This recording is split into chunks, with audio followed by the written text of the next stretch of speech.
Hola, soy el doctor Matías Landi, médico del Instituto Radiológico de Mar del Plata, y vamos a hablar de la osteocondritis y la osteocondrosis.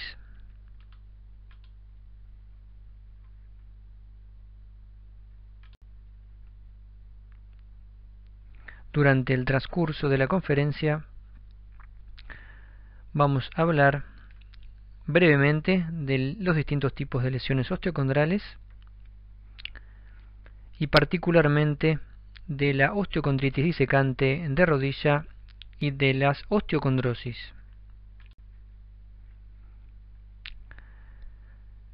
Hoy en día el término osteocondritis es un término confuso que no debería utilizarse. Actualmente las lesiones que comprometen al hueso subcondral y al cartílago articular se las engloba dentro de las lesiones osteocondrales, que las podemos clasificar básicamente en 4 tipos. Pueden ser agudas o crónicas. El caso de las agudas, las fracturas osteocondrales y las lesiones condrales, y dentro de aquellas lesiones más subagudas o crónicas, la osteocondritis disecante y la osteonecrosis.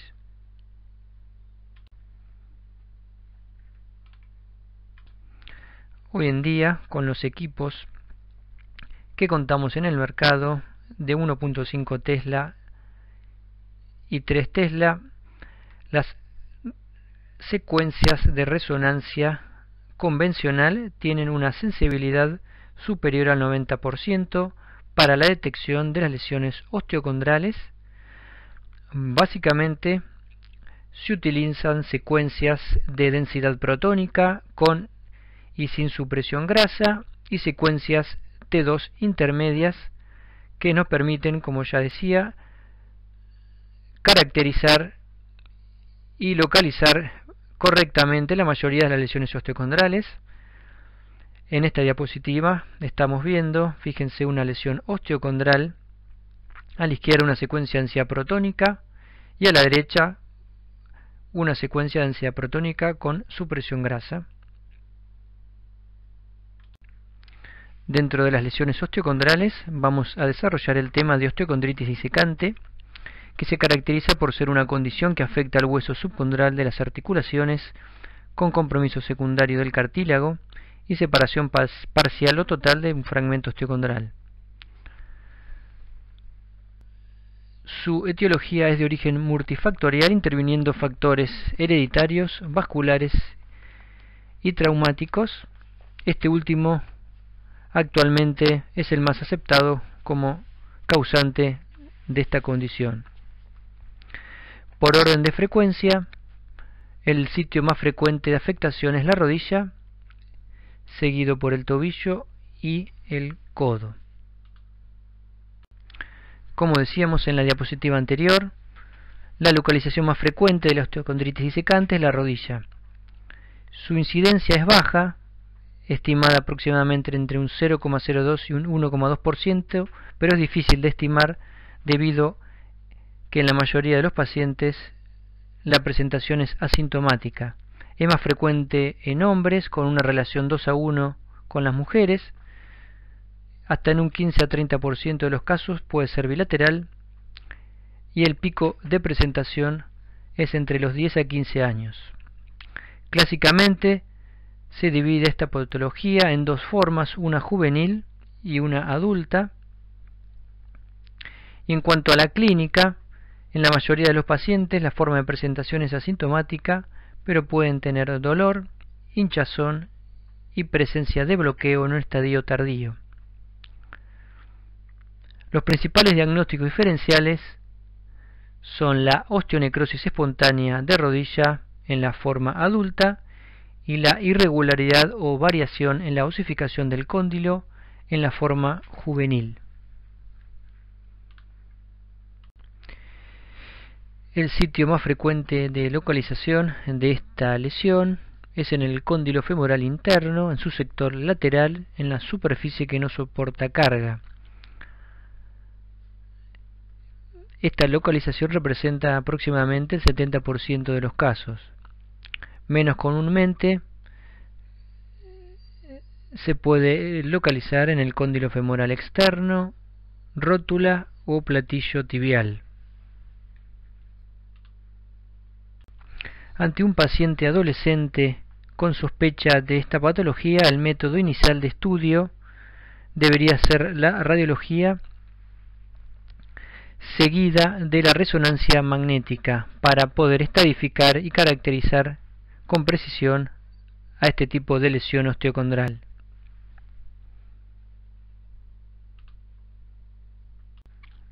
Fíjense en esta diapositiva, en este cuadro, que hablan de los criterios apropiados del Colegio Americano de Radiología para la utilización de los métodos de imágenes.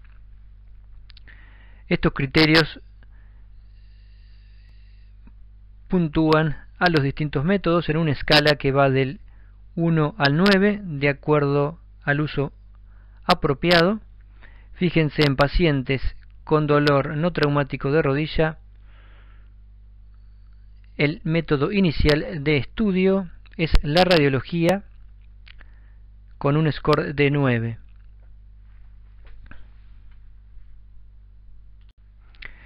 En aquellos pacientes con radiografías iniciales no diagnósticas, el siguiente método de estudio debería ser la resonancia magnética sin contraste, que en este caso tiene un score de 9.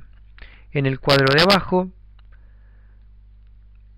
en el caso de radiografías que demuestren lesiones osteocondrales, también el siguiente método de estudio debería ser la resonancia magnética sin contraste con score de 9 puntos. Fíjense que está seguida por la artroresonancia con un score de 6 y en el caso de no poder ser realizada con la artro-TC con un score de 5.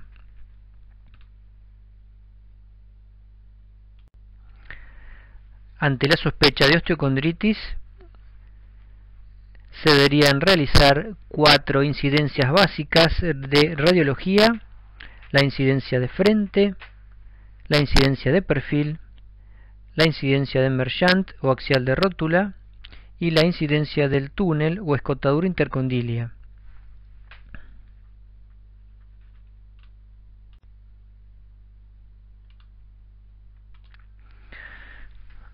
Hoy en día se sigue utilizando la clasificación de Berndt-Harty en radiología, que consta de 4 estadios.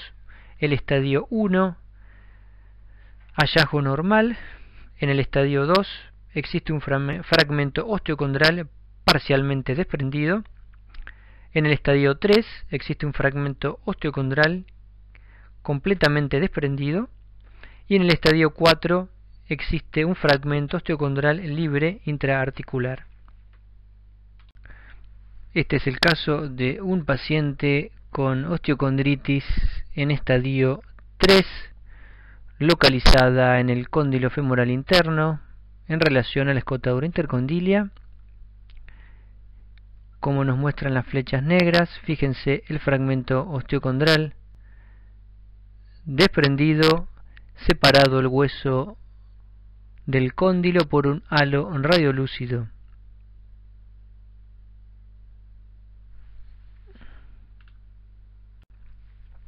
Este otro caso de osteocondritis disecante en estadio 4. Las flechas blancas nos muestran la irregularidad cortical en el sector medio del cóndilo femoral interno, y las flechas negras nos muestran el fragmento osteocondral desplazado de localización intraarticular en topografía del receso posterior.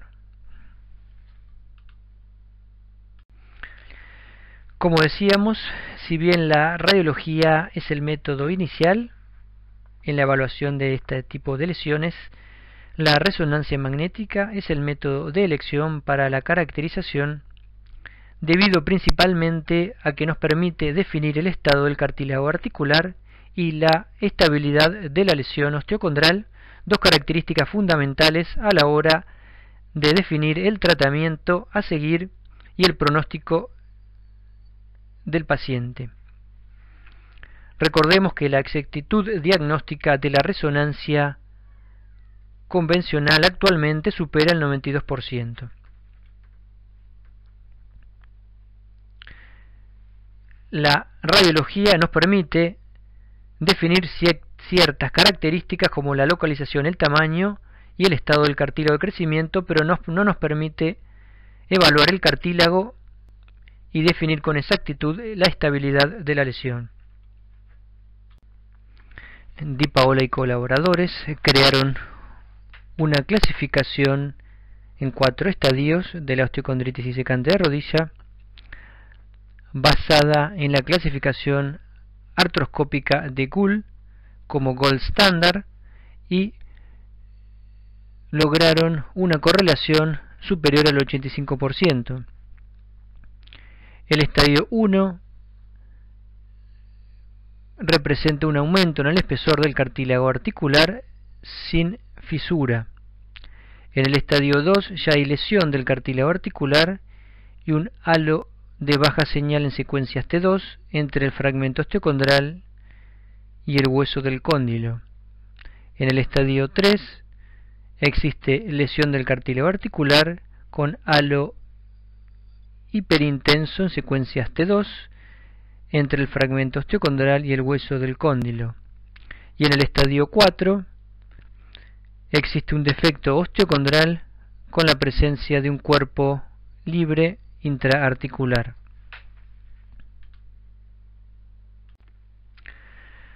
Fíjense, acá estamos ante la presencia de una lesión en estadio 1.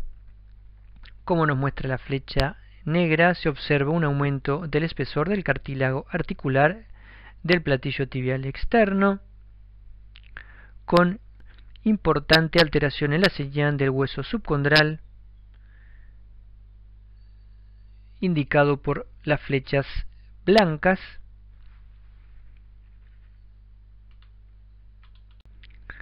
Este caso es una lesión en estadio tipo 3. A la izquierda de la diapositiva vemos secuencias de densidad protónica en el plano sagital con y sin supresión grasa. Fíjense el fragmento osteocondral separado por un halo hiperintenso que presenta señal similar al líquido libre intraarticular, indicado por las flechas blancas. La punta de flecha blanca nos indica la disrupción de la placa ósea subcondral en su sector anterior, dos de los signos de inestabilidad del fragmento que vamos a mencionar en las próximas diapositivas. A la derecha vemos secuencias de gradiente y T1 en el plano coronal que nos muestran el fragmento óseo parcialmente desprendido. Este es un caso de osteocondritis disecante en estadio 4. A la izquierda de la diapositiva vemos secuencias de densidad protónica sin y con supresión grasa en el plano sagital. Las flechas negras nos muestran el gran defecto osteocondral. Adyacente al mismo se observan quistes subcondrales mayores a 5 milímetros, otros de los signos de inestabilidad que vamos a mencionar posteriormente. A la derecha vemos secuencias de gradiente ponderadas en T2 en el plano coronal, mostrando el defecto osteocondral anteriormente descrito. Este es otro caso de osteocondritis disecante en estadio 4. En la fila de arriba vemos secuencias de eco de gradiente ponderadas en T2 en el plano coronal, y a la derecha una secuencia de densidad protónica en plano sagital, mostrándonos con las flechas blancas el gran defecto osteocondral en el cóndilo interno. La fila de abajo nos muestra cortes axiales, indicando las flechas blancas, el fragmento osteocondral en topografía del receso articular pararotuliano interno.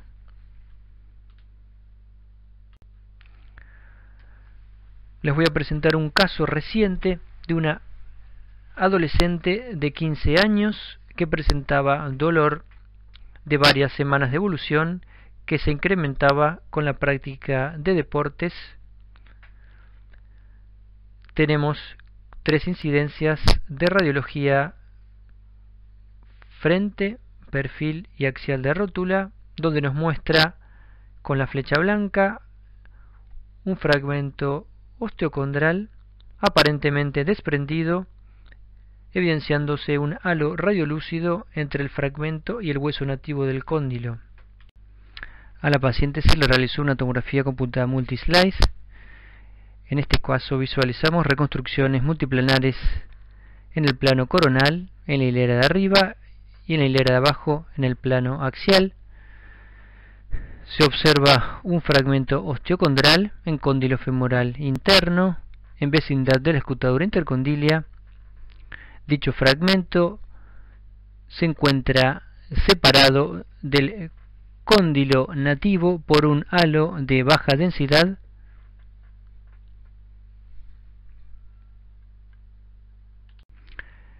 La misma paciente, estas son reconstrucciones en el plano sagital, evidenciándose el fragmento osteocondral en el sector medio del cóndilo,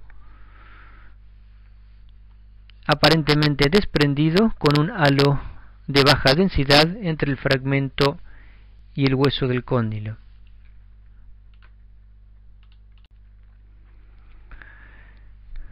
Luego se le solicita una resonancia magnética. Fíjense a la izquierda, tenemos una secuencia de densidad protónica sin supresión grasa. En el centro de la diapositiva una secuencia de densidad protónica con supresión grasa. Y a la derecha un plano coronal en densidad protónica supresión grasa. Las flechas blancas nos muestran que existe entre el fragmento conocido y el cóndilo un halo hipointenso que se corresponde al halo de baja densidad visible en la tomografía multislice. En el plano coronal, la cabeza de flecha blanca nos muestra la integridad del cartílago articular subyacente al fragmento osteocondral.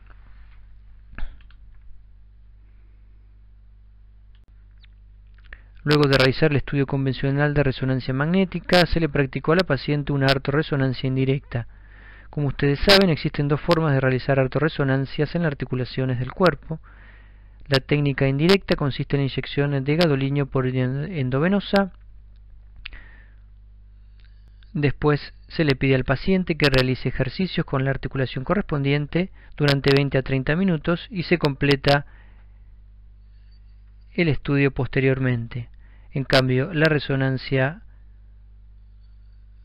con técnica directa consiste en la inyección de gadolinio por vía intraarticular guiado por radioscopía.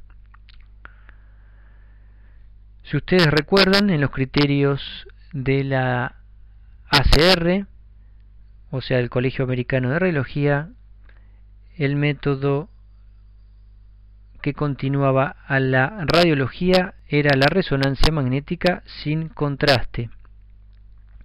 Hoy en día, como ya decíamos, la sensibilidad de la resonancia convencional supera el 92%. ¿Para qué nos serviría la artorresonancia? Algunos autores dicen que la resonancia incrementaría los valores de sensibilidad y especificidad del método.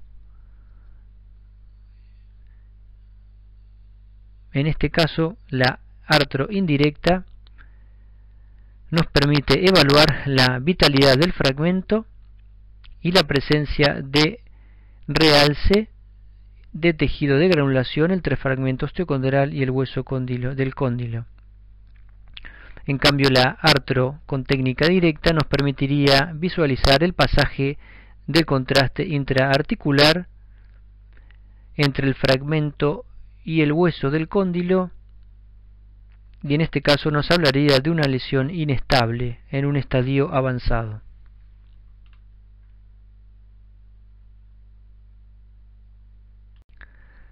En esta diapositiva tenemos la comparación de los distintos métodos realizados en la paciente. A la izquierda, tomografía computada multislice en el centro, resonancia magnética convencional, y a la derecha, artorresonancia indirecta. Fíjense que en el plano coronal del ATC se observa el fragmento osteocondral bordeado por un halo de baja densidad que en la resonancia se corresponde al halo hipointenso, y en la artorresonancia el halo persiste con la misma señal. Esto nos indica que ese halo corresponde a fibrosis o tejido de granulación en un caso de osteocondritis en estadio 2. Además, fíjense, subyacente al fragmento osteocondral se observa el cartílago articular íntegro. Una de las características más importantes a la hora de caracterizar una lesión de osteocondritis disecante es evaluar la estabilidad del fragmento. Básicamente existen 4 criterios creados por Desmet y colaboradores basados en secuencias T2, que tomados los 4 en conjunto tienen una exactitud diagnóstica del 100%, sobre todo en la osteocondritis disecante del adulto, que son los siguientes: una línea hiperintensa entre el hueso del cóndilo y fragmento osteocondral, presencia de efecto articular focal mayor a 5 milímetros, quistes subcondrales mayores a 5 milímetros y presencia de fractura del cartílago articular.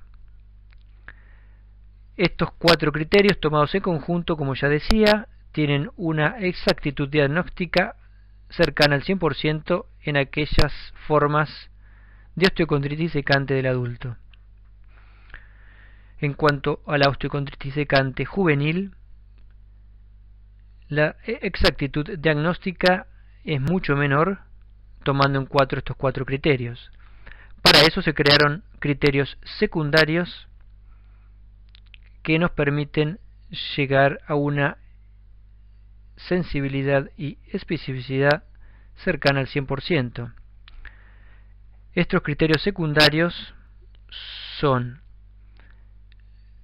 la línea hiperintensa entre el hueso y el fragmento, deberá presentar una señal similar al líquido libre intraarticular, presencia de un halo hipointenso externo y disrupción del hueso subcondral cortical. Uno de los criterios primarios de inestabilidad es la presencia de geodas subcondrales mayores a 5 milímetros. En este caso, fíjense a la izquierda, en el plano coronal, secuencias de eco de gradiente ponderadas en T2. Las flechas negras nos muestran el fragmento osteocondral rodeado de un halo hiperintenso con señal similar al líquido intraarticular como signo de inestabilidad, y en el centro vemos las flechas blancas que nos muestran la presencia de los quistes subcondrales mayores a 5 milímetros. A la derecha, en un plano sagital de densidad protónica con supresión grasa, nos muestra el mismo hallazgo de quistes o geodas subcondrales, signos de inestabilidad de fragmento. Otro de los criterios de inestabilidad es la presencia de un halo hiperintenso en secuencias ponderadas en T2 rodeando el fragmento osteocondral. Fíjense en la imagen central, secuencia de densidad protónica con supresión grasa en el plano sagital. Las flechas blancas nos muestran el halo mencionado. A la izquierda, una secuencia de densidad protónica también en el plano sagital. Las puntas de flecha negras nos muestran, rodeando al halo hiperintenso, un halo de baja intensidad de señal correspondiente a esclerosis o fibrosis como criterio secundario de inestabilidad. En la misma imagen, las flechas negras nos muestran la disrupción de la placa ósea subcondral como otro criterio secundario de inestabilidad. Otro de los criterios de inestabilidad es la presencia de un defecto osteocondral con cuerpo libre intraarticular. La imagen central en el plano sagital, la flecha negra nos muestra el gran defecto osteocondral, y la imagen a la izquierda de la diapositiva, las flechas blancas, nos muestra el desplazamiento del fragmento de localización intraarticular en topografía del receso posterior. A la derecha de la diapositiva vemos en el mismo paciente una radiografía en incidencia de perfil mostrando el cuerpo libre intraarticular posterior.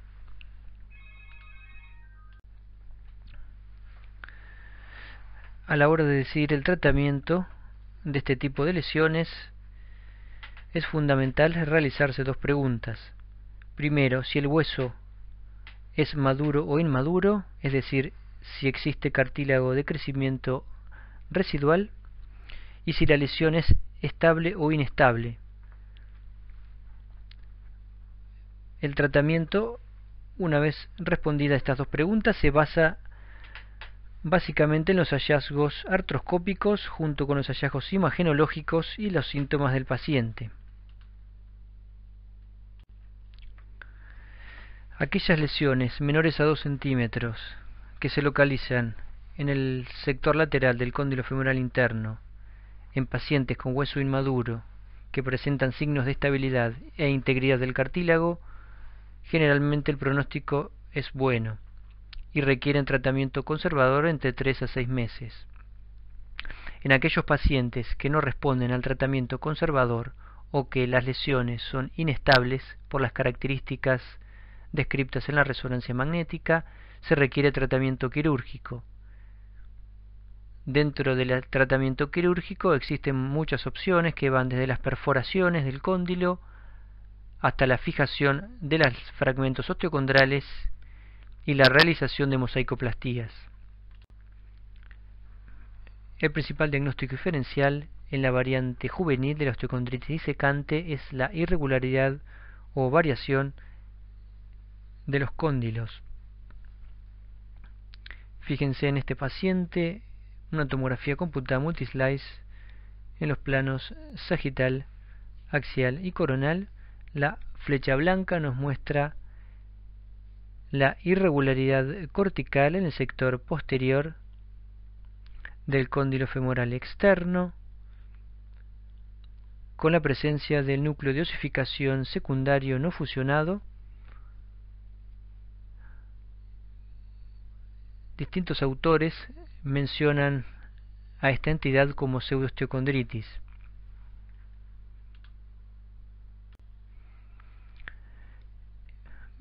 Vemos lo mismo en estas reconstrucciones tridimensionales de la rodilla, como muestra la flecha blanca, la irregularidad en el sector posterior del cóndilo, en los cortes coronales, oblicuos y axiales.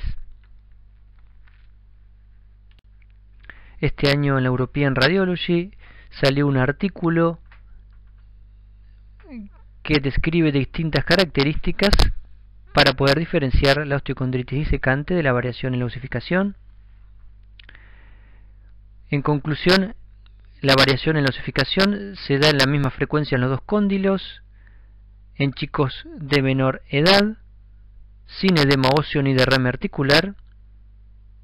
Generalmente existe cartílago de crecimiento residual mayor al 30% y la localización invariablemente se da en el sector posterior de los cóndilos.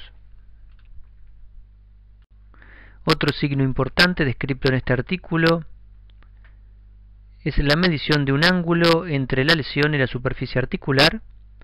En el caso de la osteocondritis secante presenta un ángulo mayor a 105 grados y en la variación en la osificación un ángulo menor a 105 grados.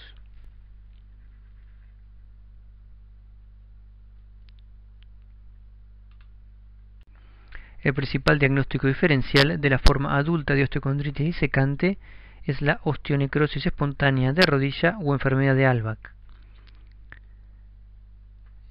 Se da esta entidad en mujeres con sobrepeso mayores a 60 años con una relación 3:1 con el hombre. Se localiza en el cóndilo femoral interno, en la superficie que soporta carga y se asocia a roturas meniscales. En cuanto a su etiología, se cree que la osteonecrosis es secundaria a microtraumatismos reiterados, como decía, en la superficie que soporta carga. Como nos indica la punta de flecha negra, se observa el fragmento osteonecrótico asociado a importante edema óseo adyacente con trazo de fractura subcondral. Estos son hallazgos característicos de esta patología. Ahora vamos a pasar a hablar de las osteocondrosis. Por definición, las osteocondrosis corresponden a un grupo heterogéneo de alteraciones que comparten ciertas características y que afectan a las epífisis o apófisis del esqueleto inmaduro.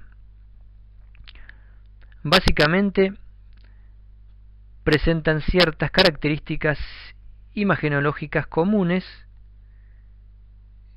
que son las siguientes: fragmentación, colapso, esclerosis, reosificación y remodelación. Existen varias formas de clasificar a las osteocondrosis. En este caso las vamos a clasificar de acuerdo a su probable patogénesis en 3 grupos. El primer grupo está representado por aquellos procesos caracterizados por osteonecrosis primaria o secundaria. El segundo grupo corresponde a los procesos relacionados con traumatismos o sobrecarga excesiva. Y el tercer grupo corresponde a procesos que representan variaciones de los patrones normales de osificación. Dentro de los procesos caracterizados por osteonecrosis primaria o secundaria tenemos muchas enfermedades, entre ellas a la enfermedad de Legg-Calvé-Perthes, que afecta a la cabeza femoral, la enfermedad de Freiberg, que compromete a la cabeza de los metatarsianos, la enfermedad de Kienbock, por afectación del hueso semilunar del carpo, la enfermedad de Kohler, por afectación del escafoides tarsiano, la enfermedad de Panner, que afecta al cóndilo humeral, y la enfermedad de Tiemann, que compromete a las falanges de la mano. En cuanto a la enfermedad del Legg-Calvé-Perthes, generalmente se da en niños de 4 a 8 años, puede ser bilateral en un 10 a un 20% de los casos. Clásicamente los síntomas son dolor, limitación en los movimientos y renguera. Puede existir el antecedente traumático hasta en un 25% de los casos. Cateral creó una clasificación en 4 estadios de acuerdo al compromiso de la cabeza femoral. En cambio, Salter y Thompson agruparon los 4 estadios de Cateral en A y B. El A engloba los estadios 1 y 2 de Cateral y el B a los estadios 3 y 4. Generalmente la radiología es el primer método ante la sospecha de esta enfermedad y presenta una sensibilidad cercana al 97% con una especificidad aproximada de 78%. Podemos encontrarnos signos tempranos y tardíos en esta enfermedad de tipo radiológicos. Dentro de los signos tempranos podemos ver tumefacción de partes blandas, reducción de tamaño del núcleo de osificación con lateralización e incremento del espacio articular, generalmente secundario aumento del líquido o hipertrofia del cartílago articular. Dentro de los signos tardíos podemos ver fragmentación, esclerosis ósea y presencia de quistes subcondrales. Como estadio definitivo y secuelar podemos encontrarnos con la coxa plana o la coxa magna.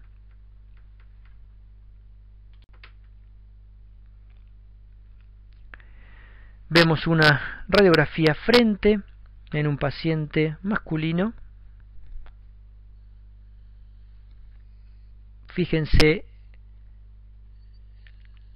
las flechas negras que nos muestran un aumento del espacio articular. Fíjense la punta de flecha blanca nos muestra la fragmentación con colapso de la cabeza femoral con desplazamiento lateral, y las flechas blancas nos muestran la presencia de quistes subcondrales en región metafisaria.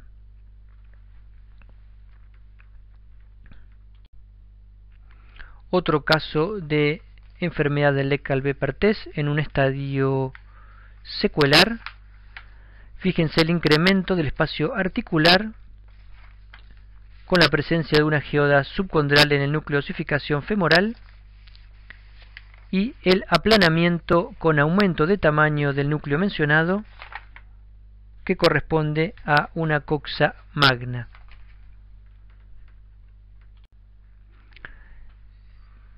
Tenemos en este caso compromiso de la cadera izquierda en una enfermedad del Legg-Calvé-Perthes, como nos muestra la flecha blanca. Arriba secuencias T1 en el plano coronal y abajo secuencias T2 en plano coronal y axial. La flecha nos muestra el colapso de la cabeza con esclerosis subcondral y alteración en la morfología. Otro de los hallazgos que podemos visualizar en el estudio de resonancia magnética es el aumento del líquido articular y edema de los tejidos blandos adyacentes. Bien, dentro de las osteocondrosis caracterizadas por procesos de osteonecrosis tenemos la enfermedad de Freiberg, que generalmente se da en niñas entre los 13 a 18 años y se caracteriza por afectar la epífisis distal del segundo metatarsiano y menos frecuentemente del tercero y cuarto. Existe una clasificación de Braga en distintos estadios de acuerdo al colapso de la cabeza metatarsiana. Como nos muestra la flecha blanca, fíjense en las secuencias de resonancia y las incidencias de radiología oblicua y frente, el colapso con fragmentación y alteración en la señal que presenta la epífisis distal del tercer metatarsiano.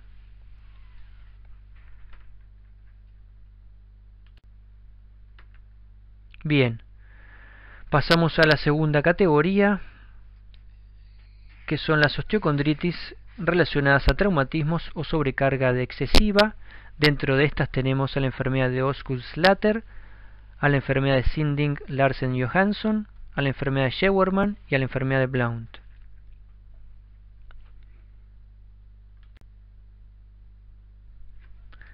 Bien, la enfermedad de Osgood-Schlatter se da generalmente en niños de 12 a 15 años, puede ser bilateral en un 25% de los casos y representa una apofisitis por tracción de la tuberosidad anterior de la tibia. Generalmente tienen buen pronóstico, evolucionan sin complicaciones. Una de las complicaciones a largo plazo es el geno recurvatum,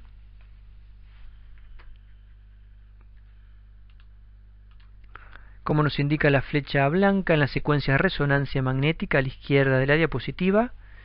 Se observa un aumento de los tejidos blandos con fragmentación de la tuberosidad anterior de la tibia, edema subcondral,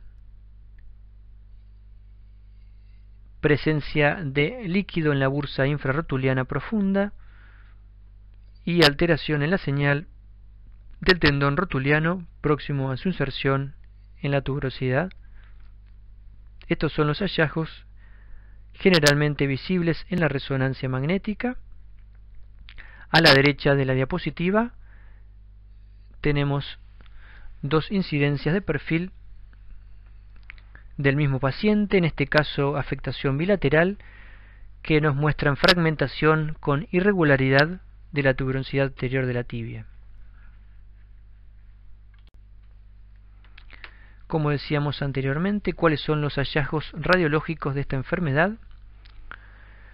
Podemos tener aumento de las partes blandas, fragmentación de la tuberosidad anterior de la tibia, presencia de calcificaciones, osificación y abulsión de la TAT. ¿Cuáles son los hallazgos por resonancia magnética que nos encontramos ante la presencia de esta enfermedad? Podemos tener tendinitis rotuliana, edema de las partes blandas adyacentes y edema óseo subcondral, bursitis infrarrotuliana y fragmentación con irregularidad y osificación de la tuberosidad anterior de la tibia.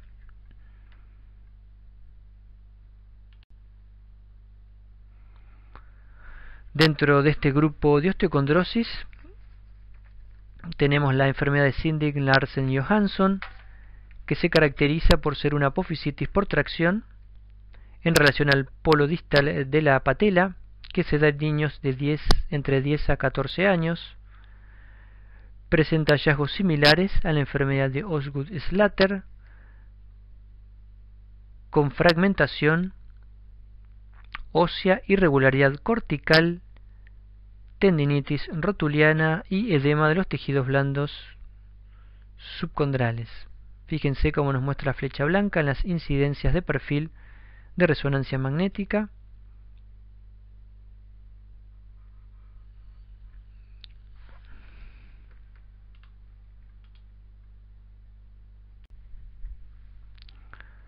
Dentro de la misma categoría tenemos a la enfermedad de Scheuermann, que se caracteriza por presentar una cifosis dorsal juvenil, generalmente mayor a 45 grados, que se da en niños de 13 a 17 años. Clásicamente, por definición, afecta a 3 vértebras o más con un acuñamiento mayor a 5 grados. Acá tenemos un caso en un paciente masculino con enfermedad de Scheuermann de tomografía computada multislice. A la izquierda reconstrucciones sagitales y a la derecha reconstrucciones coronales. Fíjense la presencia de nódulos de Schmor en las plataformas articulares de los cuerpos vertebrales, con presencia de neumodisco, acuñamiento anterior y cifosis.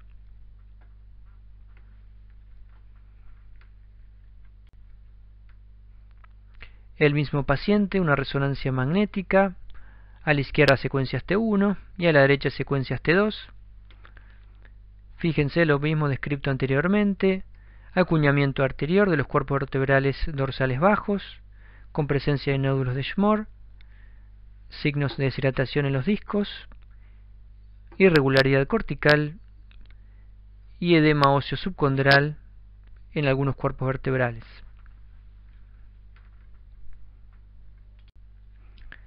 Pasamos al tercer grupo de las osteocondrosis, que se caracterizan por representar variaciones de los patrones normales de osificación. Dentro de esta categoría tenemos a la enfermedad de Sever, que se caracteriza por ser una apofisitis calcánea. la osteocondrosis isquiopúbica o enfermedad de Van Neck y la osteocondrosis de la sínfisis pubiana o enfermedad de Pearson. Dentro de esta categoría vamos a hablar de la enfermedad de Sever, que se caracteriza por ser una apofisitis por tracción, se presenta en niños de 12 a 15 años y suele ser bilateral hasta en un 60% de los casos. ¿Cuáles son los hallazgos imagenológicos de este tipo de alteración? Fíjense en las secuencias de resonancia magnética. En el sector izquierdo de la diapositiva se observa una alteración en la señal del núcleo de osificación calcáneo, que se caracteriza por ser hiperintenso en secuencia de supresión grasa y hipointenso en secuencias T1. Fíjense en las incidencias de perfil de radiología, que se observa un aumento en la densidad del núcleo mencionado, y en este caso por afectación bilateral.